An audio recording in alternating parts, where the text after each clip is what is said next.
أعوذ بالله من الشيطان الرجيم. بسم الله الرحمن الرحيم. الصلاة والسلام على أشرف المرسلين سيدنا محمد وعلى آله وأصحابه ومن والاه. mun gode Allah wanda ya nuna mana yau ranar Lahadi 21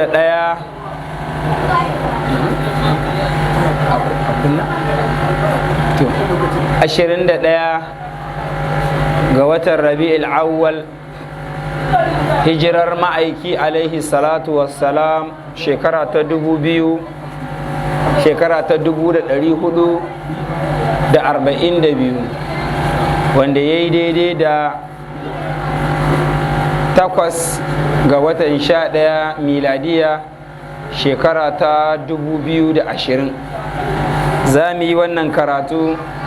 cikin wannan littafi mai tarin albarka, littafin da ya tara ainihin shama'ilin manzo Allah sallallahu alaihi wasallam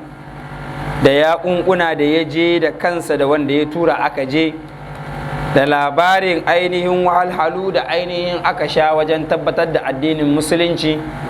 zuwa wannan lokaci, da kuma sauran ainihin abubuwa da annabi sallallahu alaihi wasallama ya kasance.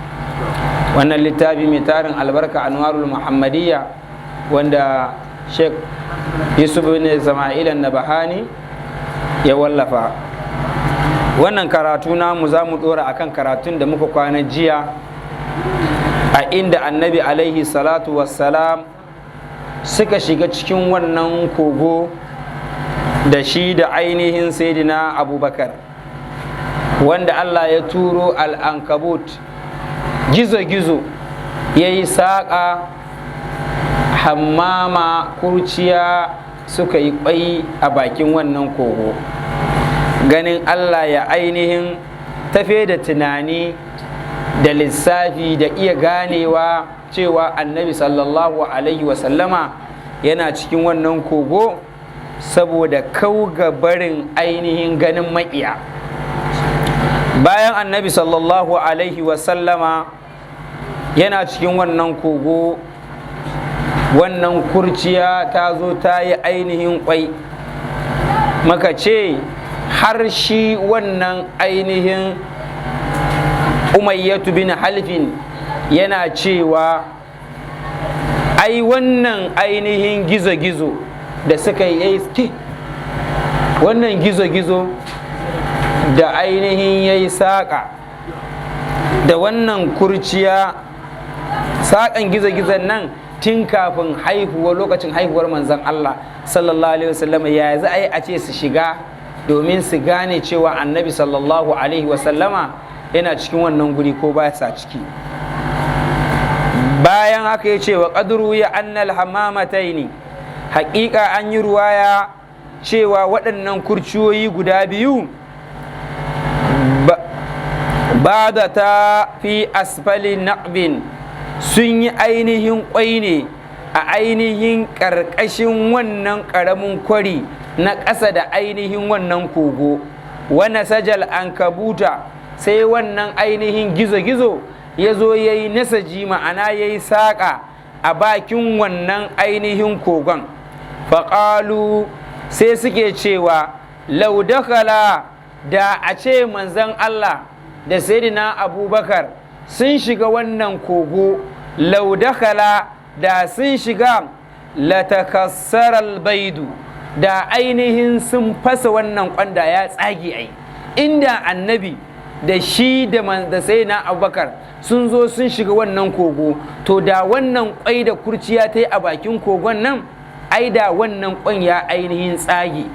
Suka ga kwai bai tsage ba, yana nan yanda yake, hankalinsu ya ɗauke cewa kai ba yanda za a yi annabi sallallahu alaihi wasallama da sayyidina Abubakar su shiga wannan kogo da ainihin kurciya ta yi kwai a bakin kogo. Kasan bayan da za a yi a ce ga kurciya ta yi kwai a bakin wannan kogo, kuma dole ba zai yiwu ka shiga wannan kogon ba sai ka taka wannan ainihin kwan sannan ka shiga gurin. to suka ga cewa kuma lalle gashi manzon Allah sallallahu alaihi wasallama ka ainihin Umayyah bin Halif ya ce su shiga su duba, sun wasu suna ganin to wannan kwan lalle duk wanda aka ce wannan sun shiga law dakhala da tasniya kenan, da sun shiga su biyu la takaththara al-baidu, da wannan kwan ya tsage da ya fashe ai. Dan haka tunda ka gani ga kwannan yana nan kai ba su shiga wannan gurin ba. Da suka ce lalle wa nasaja wa tafassakha naskul ankabut, da kuma ainihin wannan saƙa na ainihin gizo-gizo yanan nan da ya zo ya yi na gizo-gizo da ya ainihin buɗe, da ma'ana da ya buɗe ya yaye inda sun shiga. Ba yadda za a yi a ce mutum ya shiga ƙofa gizo-gizo ya yi yana a bakin kogon nan ya rufe ta kirif, in dai har za ka shiga kogon to lalle ne ka ainihin buɗe wannan ainihin saƙan nan na ainihin gizo-gizo. Suka cewa a kwai bai fashe ba, saƙa bai buɗe ba, suka ce kai manzon Allah sallallahu alaihi wasallama da sayyidina Abubakar ba su shiga wannan kogo ba.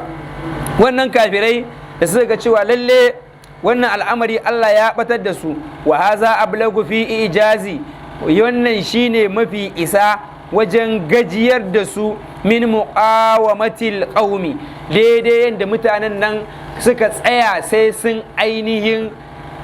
samu nasara akan su kama annabi su kashe. To wannan shine mafi isa wajen aiko junudin Allah, rindinar Allah da ya aiko su ne wannan kurciya da wannan ainihin ankabutan, sun zama rindina ne na Allah da suka zo suka katangance su da su gane annabi alaihi salatu wassalam yana cikin wannan kogo da shi da sayyidina Abubakar.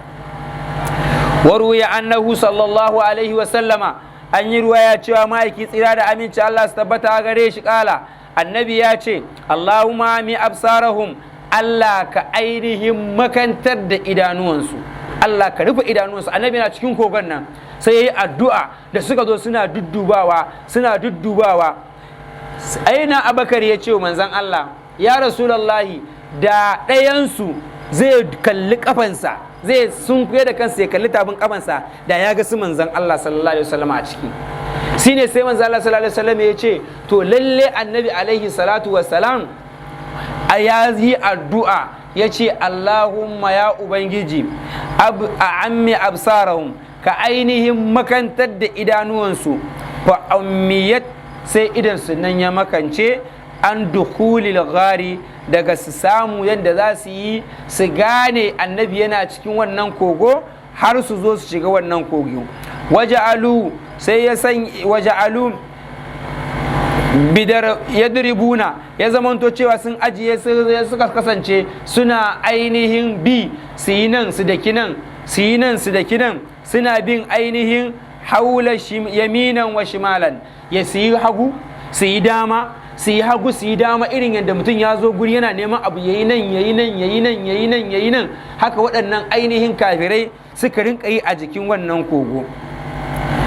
Bayan suna ta wannan dubawa su yi nan su yi nan, wa fi sahihin, ya zo a cikin sahih Bukhari an Anas, daga arwayar Anas, kala yace kala Abubakar Siddiq, Abubakar yace ya Rasulullah, ya ma'aikin Allah, yanji sayyidina Abubakar yace ya Rasulullah, anna ahaduhum, cewa ɗayansu waɗannan kafiran, lau anna ahadahum, da cewa ɗayansu nan nazara ila qadamaihi, da ɗaya daga cikinsu nan zai yi duba zuwa kafarsa digadigensa nan, da zai kalli kafarsa nan, ya ce da zai ga wannan ainihin kadamaihi, la ra'ana, da sun gamu, da ya gamu wannan. Da ɗaya daga cikinsu nan da suka zo suna yi ga manzon Allah nan a cikin gogo, ga sai na Abakar, an kabute ya zo ya yi gizo-gizo. Kaga dai yanar an kabute za ka ganta, ai ba wani abu ne za su ta rufe guri har yayi duhu ba za a gani ba, gizo-gizo ne, yana ne saƙa. To suna ta kallon haka, Allah ya makantar da idansu da su ga manzon Allah da sai na Abakar. Sai ya ce sai na Abakar, ya Rasulullahi, da ɗaya daga cikinsu nan nazara ila qadamaihi, da zai yi duba zuwa ainihin tafin kafar sannan, lara'ana, da ya gamu, in ji ainihin sayyidina Abubakar. Ya gaya manzon Allah sallallahu alaihi wasallama, faƙala lahu rasulullahi sallallahu alaihi wasallama, manzo Allah tsira da amincin Allah ya ce da sayyidina Abubakar, ma zannuka bi isnaini Allahu salisuhuma. Kai sai na Abubakar menene zatanka ga mutum biyu ya zamanto kuma Allah shine na ukunsu, me zatanka da wannan? Ai babu wani haufi,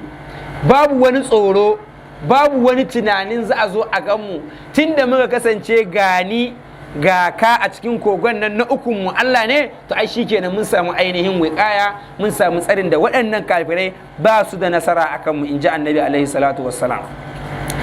Waruya anna ababakarin, an yi ruwaya cewa sai na Ababakar ƙala ya ce nazartu ila ƙadami rasulullahi sallallahu alaihi wasallama, na yi duba zuwa ƙafar manzan Allah sallallahu alaihi wasallama lokacin da ainihin muka shiga kogon nan filogari a cikin wannan kogo tare da manzan Allah. Bayan mun shiga sai na kalli ƙafar manzan Allah, yi sai na Abubakar da na kalli ƙafar manzan Allah wa ƙarta daman, yana nan ainihin jini yana ta ɗiga yana ta ɗiga yana ta ɗiga yana ta ɗiga a kafar manzan Allah, yanzu sai na Abubakar bayan sun shiga cikin gogi. Fastakabtu, sai ya zamanto kafar manzan Allah sallallahu alaihi wasallama ta kumbura. Saboda menene? Yace saboda kasancewa walimtu anna rasulullahi sallallahu alaihi wasallama, sai ne sanin cewa ma'aiki alaihi salatu wassalam shi dinnan lam yakun ta'awwadal hafa'a, bai zamanto ya saba yawan yin tafiya da ƙafa, ya taka ainihin wannan tsauni, ya taka ainihin kirare da wasu abu suna tattaba ƙafansa, shine ya zamanto saboda irin laushi na ƙafar manzon Allah da wahalar tafiya da aka sha har ƙafar annabi sallallahu alaihi wasallam tana zilalar da ainihin jini a cikin wannan kogo. Waruya annahu, an yi ruwaya cewa sai na Abubakar da khalal ghar, ya shiga wannan kogo qabla rasulillahi sallallahu alaihi wasallam. Sai na Abubakar da aka zo wannan kogo shine ya fara shiga cikin kogon kafin annabi sallallahu alaihi wasallama ya shiga cikin wannan kogo. Liyaqiyahu bi nafsihi, ya shiga ne domin ya kare ran kansa, ya duba cewa meye a cikin wannan kogo na damuwa ya kawar, sannan manzan Allah ya shiga ko da wani abun cutarwa. Sai na Abubakar bai yadda annabi ya shiga cikin kogon nan ba, sai shi da ya fara shiga ya je ya yi swabe, ya duba ya ga kogon nan babu wasu ƙayoyi, babu wani abin damuwa, babu wasu abubuwa a ciki, sannan sai da ya fara shiga ya gani tas take ba komai, sannan manzan Allah sallallahu alaihi wasallama ya shiga cikin wannan kogo. Bayan annabi sallallahu alaihi wasallama sai na Abubakar ya shiga, manzo Allah ya shiga, annahu ra'a hujran, sai na Abubakar a cikin wannan kogo sai ya ga wani rami a cikin kogon. Da sai na Abubakar ya shiga, manzon Allah sallallahu alaihi wasallama daga baya sai manzon Allah ya zo ya shiga. Sai na Abubakar ganin wannan rami da yake cikin wannan kogo, sai ya ji tsoron cewa to wannan rami fihi da yake cikin kogon nan, kar in bari ko wani abu zai fito bayan manzan Allah yana ciki ya zo ya cutar da annabi ko ya zama wani abu. Sai na Abubakar ɗan nan da ya ga wannan rami a cikin kogo bayan sun shiga ga manzan Allah, fa alqamahu aqibahu, sai ya samu dunduniyarsa ƙarshen ƙafarsa nan, sai ya sa haka sai ya tokare wannan ramin, ya toshe shi da ainihin ƙafar sayyidina Abubakar. Gaba ɗaya kogon nan babu wani rami sai wannan ramin. Sai ya ga cewa to ga manzan Allah zai shigo shi da shi, wannan ramin kuma babu abun toshewa, sai ya ɗauki ƙafarsa dunduniyarsa sai ya toshe wannan ramin da ƙafarsa, sai ya miƙar da ƙafarsa, sai manzan Allah sallallahu alaihi wasallama sai ya yi fulo da ƙafar sayyidina cinye sayyidina Abubakar, sai annabi ya kwanta. Da annabi ya kwanta sai na Abubakar ya miƙar da ƙafarsa a cikin wannan kogo domin me? Domin ya toshe wannan ramin da yake ciki, li Allah ya kharuja minhu ma yu'zi rasulullahi sallallahu alaihi wasallama, domin kada wani abu ya fito daga cikin wannan ramin wanda zai cutar da manzon Allah sallallahu alaihi wasallama. Saboda haka sayyidina Abubakar ya sa kafan shi ya toshe wannan rami. Ne ya sa kafan shi ya toshe wannan rami? Fadakala rasulullahi sallallahu alaihi wasallama, sai manzon Allah sallallahu alaihi wasallama sai ya zo ya shiga cikin wannan kogo. Da ya shiga wannan kogo, wa wada'a ra'sahu fi hijri Abi Bakarin, sai ya ɗora ainihin kansa akan ainihin cinyar sayyidina Abubakar, manzon Allah sallallahu alaihi wasallama, saboda gajiya zai huta, zai yi bacci, sai ya yi matashi da ainihin cinyar sayyidina Abubakar. Da ya matashi da ita, wa nama, sai manzon Allah sallallahu alaihi wasallama a lokacin sai bacci ya ɗauki annabi. sai na Abubakar ya zo ya toshe kafarsa a jikin wannan ainihin rami, shi kuma manzon Allah da ya shigo cikin wannan kogo sai ya kwanta akan cinyar sai na Abubakar yana yin bacci. Da yana yin bacci a wannan lokaci, falu diga Abubakarin fi rijlihi, sai wani ainihin macijiya falu diga sai ta harbi ainihin sayyidina Abubakar a kafarsa. Wannan macijiyar tana cikin wannan rami, dama ta samu labarin zuwan manzon Allah sallallahu alaihi wasallama, sai ta ce to tun daga shekaru da shekaru da ta ci cewa annabi zai zo ya shiga cikin wannan kogo, sai ta yi kwaɗayin ta ga manzon Allah, sai ta yi sauri sai ta zo ta shiga wannan kogo kafin manzon Allah su shiga, sai ta samu wani ɓuya. Wannan maciziyar duk shekarun nan da aka yi tana ɓoye a cikin wannan kogo, tana kwaɗayin ta ga manzon Allah sallallahu alaihi wasallama da idan ta in ya shigo cikin wannan kogo. Kai na Abubakar saboda kai wani abu ya cutar da manzon Allah, sai ya sa kafarsa shi kuma sai ya danne wannan bakin ramin, dan kada ainihin wani abu ya fita daga cikin wannan kogo ya zo ya cutar da manzon Allah. Ita ko ganin haka an toshe ta, annabi kuma ya shigo yana bacci, tana so ta gama dan manzon Allah falu diga sayyidina Abubakar, sai ta rinka harbin sayyidina Abubakar, tana harbin sayyidina Abubakar wannan macijiya har kafar sayyidina Abubakar ta yi jajir saboda harbi, ta yi baki irin saboda dafi irin na macijiyar tana so sayyidina Abubakar ya janye kafarsa ta fito ta ga manzon Allah, shi kuma sayyidina Abubakar ya toshe ramin dan kar wani abu ya fito ya cutar da manzon Allah sallallahu alaihi wasallama. Da ta toshe tana ta ainihin faludigar birijilihi, ta ainihin harbi sayyidina Abubakar daga ainihin kafarsa, minal hujri daga wannan ramin, walam yataharrak, sayyidina Abubakar bai motsa ba. Saboda me bai motsa ba? Saboda ladabi da biyayya irin na manzon Allah, kar yayi motsi na jin zafin wannan abin manzon Allah ya farka a baccinsa. Ka duba irin soyayya da biyayya na sahabban nan, waje wani ne zai kama sayyidina Abubakar ya zaga sayyidina Abubakar ya ce sayyidina Abubakar ba sahabin manzon Allah bane. Ka duba irin wannan wahala da irin wannan soyayya da irin wannan biyayya da suka manzon Allah.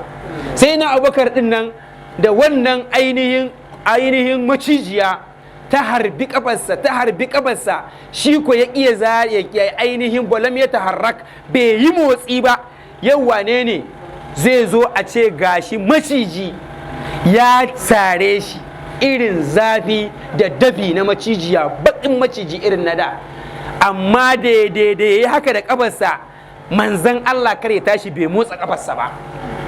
har annabi sallallahu alaihi wasallam ya zamanto sayyidina Abubakar din nan da bai motsa a kafarsa ba, fasaqata da dumu'ahu, man sayyidina Abubakar haina hawaye saboda zafi da dafi irin na macijiya, yana zubar da hawaye, sai da ainihin hawayen sayyidina Abubakar saboda zafi irin na hawaye, dan hawaye ma kala biyu ne, hawayen bala'i na masifa in ka taba shi zaka ji shi yana da zafi. Idan hawaye ne na jin daɗi, an baka dukiya ko an baka gida ko an baka mota, daɗi yasa kana kuka, in aka taɓa hawayenka zaka ji sanyi. Amma idan wani cutanka aka yi ko wani dafa ma wuka aka yi ko wani abu aka maka na bacin rai, idan aka yi kana zubar da hawaye, lokacin da hawayen nan naka aka taɓa shi a lokacin zai yi ainihin zafi. Sai na Abubakar bayan ya riga ya shiga cikin wannan kogo, sai wannan ainihin macijiya ta harbe shi, da ta harbe shi falu diga fira jilihi, da ta harbe shi a cikin ainihin kafarsa, falam ya taharrak, bai motsa ba. Saboda menene bai motsa ba? Saboda ainihin girmamawa da ainihin biyayya irin na annabi alaihi salatu wassalam. To wannan shine ake cewa wani zai zo ya bude baki ya aibata sayyidina Abubakar, ai wannan mutum ba zai gama da duniya lafiya ba. Sai na Abubakar bayan guminsa ya sauka ala wajihi rasulillahi sallallahu alaihi wasallama, a fuskar manzon Allah sallallahu alaihi wasallama, sai manzon Allah ya farka. Zafin hawayen sai na Abubakar irin na harbin macijiyar nan, sai na kuka sai da ainihin bai yi kuka mai haniniya da manzan Allah zai tashi ba, bai yi motsi da kafarsa da manzan Allah zai tashi ba. Hawaye ne yake diga saboda zafin ɗumin hawayen da ya diga a fuskar manzan Allah, sai manzan Allah ya farka. Da ya farka faƙala sai ya ce malaka ya ababakarin, menene ya same ka ya sai na abakar? Sai na abakar ya ce manzan Allah, faƙala ludiktu ya rasulallah, haƙiƙa an harbe ni, akwai wani abu da yake harbi na a cikin wannan ramin. Sai manzan Allah ya ce sai na abakar ya kawo kafarsa, sai na abakar ya ba manzan Allah kafarsa, sai ya masa tobi, walam ajid, bai ƙara jin wannan zafin na ainihin wannan harbin da macijiyar ta yi masa ba. Bayan manzan Allah sallallahu alaihi wasallam ya tambayi sai na abakar, ya ce mishi liduktu fidaka, ina ba da fansar raina gare ka ya rasulallah, bi abi wa ummi, da uwata da ubana. Wannan rantsuwa ce ta mutanen da suke tare da annabi tun a baya. In mutum zai ba da rantsuwa cikakkiya zai ce fansar ranka ya rasulallahi, da uwata da ubana na ba da su a fansar ranka, sannan mutum ya yi magana. Sai ya ce to fansar ranka ya rasulallah, na ba da uwata da ubana. Haƙiƙa wannan macijiya da take cikin wannan ainihin ramin ita ce ta harbe ni. Da manzo Allah sallallahu alaihi wasallama ya faɗa fatafala, manzo Allah sallallahu alaihi wasallama fatafala, sai manzo Allah sallallahu alaihi wasallama ya tofi alaihi ga sayyidina Abubakar sai radiyallahu ta'ala anhu, fa zahaba ma yajiduhu, sai wannan abin da yake ji na radadi na ciwo sai ya bar shi, sai ya warke, kabai ta zama lam ba wannan macijiya. A lokacin yana cire kafarsa sai wannan macijiya sai ta fito. Sai manzo Allah ya ce mata, ya ke baiwar Allah, me ke gare ki har ki samu wannan bawan Allah ki rinka harbinsa? Sai ta ce wallahi ya rasulullah, shekaru da shekaru ina cikin wannan kogo, na samu labarin za ka shigo cikin wannan kogo, shine na yi rigaye na zo na shiga cikin wannan kogo saboda ina so in ganka ya rasulallah. Ni kuma da na zo na tarar ina so in ganka ka shigo, sai kuma na ji an toshe ni, shine nake ta harbin wannan abin da ya toshe ni, ko zai samu ya janye kafarsa dan in zo in ganka ya rasulallah. Da wannan macijiya ta ga manzon Allah ta yi shahada, sai ta koma cikin wannan ramin nata. Wannan haka Allah yake banci manzon Allah sallallahu alaihi wa sallama da shi, wanda bai ba wani annabi kafin zuwan manzon Allah sallallahu alaihi wa sallam ba. Warwiya annahu, an yi ruwaya cewa ashe na Abubakar kenan, lamma ra'al qafata, lokacin da sai na Abubakar ya ga waɗannan mutane masu sanin alamar kafar mutum na tafiya, waɗannan mutane wanda aka tura aka ce su je su nemo inda kafar manzon Allah ta ƙare, inda ya je su kawo annabi, za a ba su fansan da taguwa guda 100. Sai na Abubakar yana cikin ramin nan, da ya gansu cewa lalle ga masu sanin alamar tafiya sun zo suna neman manzon Allah sallallahu alaihi wasallama, a lokacin ishtadda huznahu, sai ainihin tashin hankali da baƙin ciki da damuwa sai ya samu sai na Abubakar, cewa kai ya Rasulullah, ga shirin waɗannan masu sanin alamar taku sun zo suna neman mu, karfa su zo su riske mu. Sai manzo Allah sallallahu alaihi wasallam sai na Abubakar ce wa qala, in qutiltu, in sun kashe ni ya Rasulullah, ana rajulun wahidu, ni mutum ɗaya ne, ba ni da wanda na jingina da shi, ban kai ainihin wani amfanuwar da zai zamanto in an kashe ni an yi asara na ba, in ji sai na Abubakar. Amma wa in qutilta, idan suka kashe ka anta kai ya Rasulullah, halakatil umma, duka da al'ummar duniya ta hallaka. don haka shine tashin hankali na ya Rasulullah. Ina a lokacin yana ganin wannan kafa din, yana ganin su yana abaka ta wannan gizon sai ainihin hankalin shi ya tashi, sai ce ya Rasulullah, ni dinnan in sun kashe ni mutum ɗaya ne, ba ni da wani amfani ga sauran ainihin al'umma, amma ya Rasulullah idan suka kashe kafa halakatul umma, gaba ɗaya al'umma za a halakar, sun halaka, an kashe manzon Allah sallallahu alaihi wasallama, ba su kawo masa al'ummar kwata-kwata ba ta da amfani. In har akwai al'umma da za a kashe manzon Allah a cikin wannan al'umma, dukkan al'ummar sai Allah ya yi fotali da su, saboda bari da suka yi a kashe manzon Allah. To shine Allah ya taimake ainihin al'umma musulmai da muminai da har kafiran ma ya taimake su a wannan lokacin da ba a kashe manzon Allah sallallahu alaihi wasallam ba. Shine sai na Abubakar ya gaya manzon Allah sallallahu alaihi wasallam haka cewa lalle in dai har sun kashe ka al'umma ta ainihin hallaka. Qala lahu rasulullahi sallallahu alaihi wasallama, sai manzon Allah ya ce wa sayyidina Abubakar, la tahzan, kada ka yi fushi, kada ka yi bakin ciki, ya kai ainihin sayyidina Abubakar, kar ka damu, inna Allaha ma'ana, Allah yana tare da mu. Asani yasnaini izhuma fil ghair iz yaqulu li sahibihi la tahzan inna Allaha ma'ana wa anzalallahu sakinatahu alayhi wa ayyadahu bi junudin lam tarawha wa ja'ala kalimatal ladzina kafaru sufla wa kalimatullahi al-ulya. Wannan Allah madaukakin sarki sai ya gaya ma ainihin manzon Allah ta harshen shi, sai ya ce masa sayyidina Abubakar, la tahzan, kada ka ainihin damu, kar ka hankalinka ya tashi, kwantar da hankalinka, ai inna Allaha ma'ana, Allah yana tare da ni. Dama ya gaya masa, ya ce masa mazannuka, me ke zatanka cikin mutum biyu, wallahu salisuhuma, wanda Allah shine na uku su, me kake zato a cikin wannan mutanen? Shikenan sai annabi alaihi salatu wassalam ya gaya ma ainihin sayyidina Abubakar haka cewa lalle kada ya damu, Allah yana tare da su, ma'ana ya'ani bil ma'una, Allah yana tare da su wajen ya taimake su, wan nasri, Allah yana tare da su cikin ya ba su nasara akan ainihin waɗannan kafirai wajen rashin ainihin samun abin da suke wuri. Fa anzalallahu sakinatahu alaihi wa anzalallahu sakinatahu, sai Allah ya saukar da ainihin nutsuwa ga ainihin shi ainihin sayyidina Abubakar. Wa hiya amanatun, ita ce amintuwa daga tashin wannan hankali da ya shiga, ai taskunu inda hal qulubu, wanda zukata suke samun nutsuwa in hankali ya tashi, aka zo aka baka labarin abin da yake tayar maka da hankalin cewa kiliya, to a wannan lokacin zaka ga zuciya ta karɓi abin, hankali ya kwanta, sai nutsuwa ta samu wa sayyidina Abubakar, manzon Allah sallallahu alaihi wa sallama da ya gaya mushi wannan. Ala Abi Bakar wa radiyallahu anhu, li'annahu, cewa shi kana ya kasance munjazilan, ya kasance shi sayyidina Abubakar ya zamanto yana cikin mai tashin hankali, ya razana, yana cikin razana a wannan lokaci. Shine Allah ya aiko mishi wannan nutsuwa, ya kasance ainihin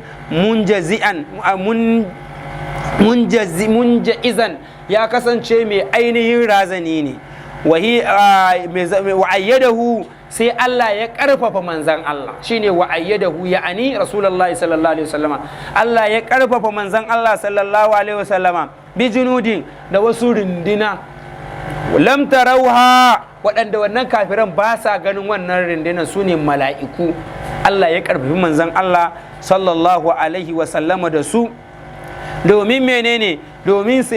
juyar da waɗannan ainihin kafirai ga barin su gane cewa manzon Allah suna cikin wannan kogo, su shiga su afka musu, har ko su samu nasarar da za su samu ko ba za su samu nasarar da za su samu ba. Allah ya juyar da su ga barin su gane haka. Shine Allah ya karfafa manzon Allah sallallahu alaihi wasallama da waɗansu junudai, waɗansu rindina da ba za su gani ba. Wal yasrifu wujuhal kuffar, domin ya juyar da ainihin fuskokin kafirai, wa absarahum, da magannansu, an ru'yatihi, da su ga manzon Allah sallallahu alaihi wasallama a cikin kogo. Allah ya makantar da su, ba su ga annabi ba, sai gama kewayensu, hatta wanda suka ɗauko ya nuna musu cewa manzon Allah kafan nan da ta tashi yana zuwa, saboda tsabar sanin kafa, su wannan kafa din ya ga ce lalle wannan kafar manzan Allah ne, a lokacin da suka dora musu je su nemo shi. Ya ce wannan kuma kafar sai Abubakar ne, ko kuma ainihin ɗan sai na Abubakar Abdullahi. Lalle wannan kafan da ya kafa su ce, suna bin kafan suna zuwa bakin wannan kogo, sai ce intahatur rihla, a nan ne tafiyan nan ta ƙare, imma fauqa wa imma tahta, ko sun yi sama dai ko sun lime ƙasa, amma dai tafiya ta ƙare a nan. Kaga sun san map, sun Allah ya ba su, wayannan fa kafirai ne, Allah ya ba su wannan. Ina musulmai bayan Allah, malamai, shehinai, waliyai, da sanin abin da kuma mutum yake ganin ba su isa su sani ba. Bayan manzo Allah sallallahu alaihi wa sallama ya kasance Allah ya makantar da idanuwansu da su gansa. Wa makasa sallallahu alaihi wa sallama, annabi ya zauna huwa da shi wa ababakarin da sayyidina abubakar fil ghar a cikin wannan kogo salayalin dare uku ko kace kwana uku, haka suka zauna a wannan kogo tsawon kwana uku. Wa kanat yabitu indahuma abdullahi bin abi bakarin, ya kasance wanda yake kwana a gurinsu shine abdullahi dan sayyidina abubakar dan uwar na aisha, ya ce shine wa huwa gulamu a lokacin shi ma sayyidina abdullahi ibn abubakar yana yaro, ya kasance yana zuwa saboda shi karami ne, wayannan kafirai ba su damu da shi ba, zai zo ya shiga cikinsu, zai ji irin kaidi da shiri da suke shirya wa manzan Allah sallallahu alaihi wasallama, sai ya zo sai ya gaya wa manzan Allah irin dan abun da manzan Allah suke nema, zai iya kawo wasu manzan Allah wannan abu da ke yaro ne, sun bari shi yana yawo ba su damu da shi ba, yana cikinsu, in ya je ji labari yana kawo manzan Allah sallallahu alaihi wasallam da sayyidina Abubakar babansa a cikin wannan kogo tsawon kwana uku. Amma shi ma yana zuwa da dabara ne, idan ya zo lokacin da dare ya yi ainihin ɗan duhu, zai kama hanya yana zuwa sai daidai lokacin ainihin sahur zai zo. Idan ya zo ya iriske su daidai lokacin sahur, ya ba su labarin irin abin da ake shiryawa a cikin gari na kafiran Maka, sai ya zamanto ya bar nan ya juya ya kama hanyar wucewa zuwa Maka har lokacin da gari ya waye zai riske shi ainihin a Makka. In ya riske shi a Makka, akwai wani shi kuma makiwaci ne, shi kuma zai zo zai biyo kafar sayyidina Abubakar, ainihin Abdullahi ibn Abubakar din nan, da ainihin dawakai ganamai na ainihin kiyo. Kafafuwan in suna bin kafar sayyidina Abdullahi, in ba a yi musu wannan badda ba mun ba, za su iya bin kafar sayyidina Abdullahi, suna bin kafar sayyidina Abdullahi ibn Abubakar, za su ga inda yake zuwa ya shiga. To idan ya zo ya tafi a wannan daren, shi kuma wannan zai je ya kaɗo awakan shi, akoyin da yake kiwo, sai ya zo ya kora su ta wannan hanyar da ya bi. Kaga ai sawukan awakai sun batar da sawukan sayyidina Abubakar, in su zo za su ce ai wannan ai makiyayi ne ya zo, wannan kuma tafin kafan makiyayin da yake bin makiyayin tafin kafan makiyayi ne, sai su wuce. Da haka aka rinka musu kai, munafikai da kafirai fa an sha wahala. Shikenan Abdullahi dan sayyidina Abubakarin shine yana yaron fayyudiliju, sai ya zamanto shine yake ainihin tashi daga lokacin da dare duhu, waya ruhu alaihima, sai ya zamanto cewa ya yi yammaci a gare su zuwa ainihin bayan sallar isha. Akwai Amiru bin ainihin Fuhairata, shi Amir dan Fuhaira maula Abi Bakarin, bararren bawa ne na sayyidina Abubakar. Shi dinnan kuma ya kasance shi ne yake koro wannan ainihin awakai da yake kiyo su zo su bi ta kan kafar sayyidina Abdullahi dan Abubakar da yake zuwa wannan kogo, yake kai wasu manzan Allah sallallahu alaihi wasallam labarin irin abin da kafiran Maka suke shirya musu bayan sun neme su sun rasa. Shi ne ake ce da shi Amir bin Buhaira maula Abi Bakar bi ganami, da ainihin wasu ainihin awakai. Idan ya je bi ta kansu, in ya tashi dawowa kuma lokacin da shi sayyidina Abubakar Abdullahi ibn Abubakar ya tashi ya koma Maka, sai kuma yayi yammaci, in yayi yammaci anan sai kuma ya ɗauko safiya anan, sai ya biyo kuma dawowa shi ma ya koro awakai ta kan hanyar wannan basiran. Duk mutanen da iyaye suna da irin wa'annan basiran abubuwan Allah ya basu. Yanzu ne da rashin ladabi da rashin tarbiyya da wulakanta malamai yasa Allah ya kwashi albarka. Idan mutum yaro ka bashi igiya ya ɗaura wani abu, in ya rinka yin yadda zai ɗaura abun, sai ya yi awa ɗaya ya yi ni ya kasa yi. Amma mutumin da ya zo hikima abu, mutum ya kasa yi minti sakan da ya ɗura zai ya ba mutum ya tafi. To mutanen da duk Allah ya basu wannan ainihin tunani. To yanzu saboda rashin imani na mutane, suna zagin bayin Allah, suna zagin waliyai, sai Allah ya ɗebe albarkar abinci, ya ɗebe albarkar ruwa, ya ɗebe albarkar kuɗi, ya ɗebe kuma dukkan albarkar karatu da meme komai, sai mutum ya sha wahala. Amma da ba wani wahalar da ake sha komi. Yanzu ne mutane suke ganin ana samun abu da sauki. Wannan wani luɗufi ne da Allah ya ba wa ainihin Shehu Ibrahim da ya zo da faira, sai Allah ya naɗe mishi abubuwa da yawa, sai ya zama to sauki a gurin mutane. Inda ba wannan abu wallahi kakkam ne, ba abin da za ka yi ka samu nasara ka samu laushi a kansa, saboda rashin ladabi da rashin albarka irin na mutane da yayi yawa. Shine ya zamanto cewa suna yin wannan, sai ya kaɗo ainihin wannan awakai, wannan ganam su zo su wuce, sai ya kance fa yaktifa min labaniha, sai ya tatso ainihin nonon wannan ainihin awakan. In ya tatso nonon wannan awakan sai ya ɗauka yana kai musu. wastajara abdullahi bin Arayqidi, Abdullahi dan Arayqidi sai suka ainihin ɗauke shi ainihin haya. Shi ɗin nan ba musulmi ba ne, suna cikin kogon. Lokacin da suka zo suka kira suka yi ciniki, to za mu biya ka, ga ainihin ababen hawanmu nan su zauna a gurinka, na sayyidina Abubakar da na manzan Allah. Da suka bashi sai suka ce to za mu rinka biyanka nan da za mu yi, muna so za mu fita daga cikin wannan kogo, saboda shi ainihin wannan bawan Allah ya san map na hanya, ya san inda za ka bi lungu har su manzan Allah sallallahu alaihi wasallama su tafi inda suke so, su tafi ainihin wannan waje Madina. To da sai ya tabbatar da cewa suka tabbatar da shi ya san wannan abin, sai suka neme shi, sai suka yi ainihin ajari da shi, ma'ana suka yi jinga, suka ɗauke shi cewa ya zo ainihin ya nuna musu ainihin hanyar da za su bi su tafi. Da suka kira sa suka ce to abin da muke so da kai, wasta'ajara Abdullahi bin Urayqidi, sai suka ainihin ɗauki Abdullahi bin Urayqidi, sai ya zamanto cewa shi ne mata da ubana. In ra'aita bi halaban, in ka ga nono a jikinta ya Rasulallah, in ji Ummu Ma'abadi, in har ka ga nonon a jikinta, na ba da fansar raina, wallahi inda nono fahalubha, ka je ka tatse ta, ka je ka tatsa in kana so, in dai har da nonon. To a bushe take babu nono, ba ta san akwai abin ba. Fada abishatin, sai Annabi sallallahu alaihi wasallama sai a kira akuya, aka kawo akuya. Da aka manzo Allah akuyan, fa ataqalaha, aka daga ta, kawo da tsabar ma rashin karfi da rashin nono da rashin mai da lalaci, in ta kwanta ma sai an daga ta. Shi yasa aka ce maka fa ataqalaha, sai aka cira yadda ta daga intikali, aka ɗauki abu, sai aka cira yadda ita aka ɗaga ta. Da aka ɗaga ta wannan akuyar, wa masaha dir'aha, sai manzo Allah ya shafi ainihin hantsar wannan akuya. Da ya shafi hantsar wannan akuya, fadarat,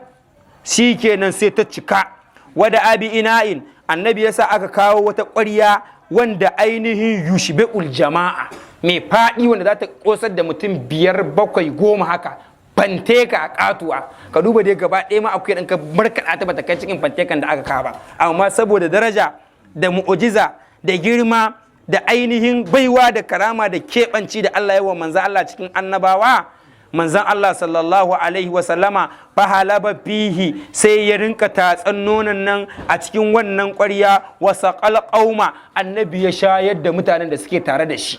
da wannan nonon na jikin akuyan nan, busasshiyar akuyan nan ya shayar da ita, hatta rawau, har sai da suka ƙoshi, sun ƙoshi. Sun mashariba akharahum, sannan manzo Allah shine ya shanye na ƙarshe, dan in ba manzo Allah ba wanda ya isa ya shanye sauran ragowa. Duk duniyar nan da za a samu ai tashi har yanzu da nonon yana nan, amma me iya shanye ƙarshen sai manzo Allah, yana shanye shi kuma sai ya ƙare, saboda ya nemi ya ƙara, sai ya karar da shi, amma ba wanda ya isa ya karar da nonon da manzo Allah ya fitar da shi a cikin aini. Duk duniya an za su taru ba zai kare ba, amma shi da zai nemi ya karan, sai ya karar da shi, sai ya shanye, sai ya zama babu.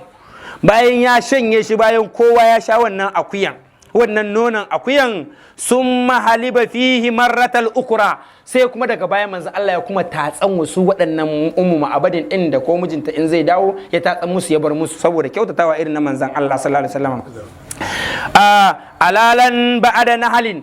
dan rago wanda ya rage na hantsan bayan wanda aka tatsa, shine ba'ada nahalin, bayan wanda aka tatsa sai ya bar musu. Summa gadarahu indaha, sannan sai ya zamanto cewa bayan ainihin ya tatsa sai ya bar musu ya bari a gurin ita ummu wahabadin wa zahabu sai manzon Allah suka fita da suka ainihin da shi da waɗannan mutanen da su tafi ainihin wannan hanyar ratse sai suka tafi fama labisa hatta ja'a zawjuha ba su dade ba lokacin yayi to alhamdulillah abin da muka yi daidai Allah ya ba mu lada sai muka da mu tashi a baya kaɗan abin da muka yi kuskure Allah ya yafe mana Allah ubangiji ya biya mana bukatunmu Allah ya gafarta wa iyayenmu Allah ya saka malamanmu da alkhairi Allah ya saka mu shehinanmu da alkhairi Allah ya gafarta mana zunubanmu Allah ya dauke mana musiba Allah ya ba mu zama lafiya Allah ya wa ayyanmu albarka Allah ya musu tarbiyya na islama Allah ka shiri ayyanmu da ayyan musulmai Allah ka shiri ayyanmu da ayyan musulmai baki daya Allah ubangiji ka dauke tsadar rayuwa Allah ka ɗauke kunci ka ɗauke matsi Allah ka ɗauke talauci Allah ka ba mu lafiya ka ba mu zama lafiya Allah ka kiyaye mu ka kiyaye addinin mu da zuri'an mu Allah ka ɗaya ba mana zuri'an mu babofi na alkhairi Allah ka buɗe mana na sharri Allah ka toshe Allah ka yi mana wadata zahiri da baɗini sirran wajaran yan makaranta masu jarrabawa Allah ka ba su nasara Allah ka ba su nasara cikin abin da suke jarrabawa abin da za su samu na aiki Allah ka yi musu albarka Allah ka sa su amfanin musulunci da ainihin manzan Allah da abin da za su samu alfarman manzan Allah sallallahu alaihi wasallama Allah ka ji kan iyayenmu da malamanmu da ƴan uwanmu da abokanmu da masoyanmu Allah da makotanmu duka wanda suka rasu Allah ya musu rahama Allah ya gafarta musu Allah ya biya mana bukatunmu sirran wa jahara dukkan abin da muka sa a gaban rayuwarmu Allah ka biya mana bukatunmu dukkan abin da muke haufi muke tsoro Allah ka amintar da mu a kansa Allah ubangiji ka yi mana budi na alkhairi ka kare mu daga sharrin mutum sharrin aljin sharrin makiya sharrin mahasada sharrin mutum da na aljan Allah ka yi mana wiqaya ka yi mana hisni Allah ka kare mu Allah ka sa mu gama da duniya lafiya Allah ka kiyaye imanin mu Allah ka kiyaye imanin mu Allah ka kiyaye imanin mu Allah ka taimaki rayuwar mu Allah ka bada zaman lafiya a cikin kasar mu ka bada zaman lafiya a garuruwan mu ka bada zaman lafiya a ungoyin mu ka bada zaman lafiya a gidajen mu Allah ka bada zaman lafiya a kawukan mu Allah dukkan abin da zai daga mu musulmi hankali Allah ka kare mu akan shi Allah ka dauke dukkan wannan fitinu da suke fita sassa da cututtuka Allah ka bada lafiya mu ma Allah ka inganta lafiyar masa lafiya da suke gida na asibiti Allah ba su lafiya Allah ka biya bukatun mu don da yake da bukata anan Allah ka san bukatarsa Allah ka biya alfarmar manzan Allah albarka cikin wannan wata alfarmar annabi alaihi salatu wassalam mu karanci fatiha daya da ayatul kursi daya da laqad ja'akum da salatul fati abinda muka roƙa Allah ubangiji ya amsa mana amin al-maghdubi alaihim waladdallin amin amin اللهم صل على سيدنا آمين يا ربي آمين آمين باي من ذكري ذكر آمين آمين آمين آمين الحمد لله